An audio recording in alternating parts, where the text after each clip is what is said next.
Bạn có tin không? Có một quốc gia nhỏ bé đến mức chỉ hơn 700 km vuông, nhưng lại được xếp vào hàng đẳng cấp thế giới về hạ tầng, kinh tế và chất lượng sống. Chào mừng quý vị đến với Singapore.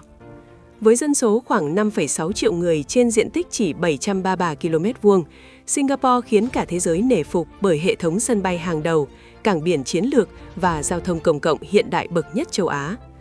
Nhờ vị trí địa lý đặc biệt ở trung tâm Đông Nam Á, Singapore đã vươn lên thành trung tâm tài chính thương mại toàn cầu, nơi công nghệ, kỷ luật và hiệu quả vận hành đạt đến chuẩn mực cao nhất. Điều ấn tượng hơn cả, giữa những tòa nhà chọc trời và nhịp sống hiện đại, thành phố này vẫn phủ đầy cây xanh, công viên và mặt nước, xứng danh thành phố vườn quyến rũ bậc nhất thế giới. Theo bạn, điều gì làm nên thành công đáng kinh ngạc của Singapore? Đừng quên like, share và follow kênh để cùng khám phá thành phố tiếp theo trong hành trình vòng quanh thế giới.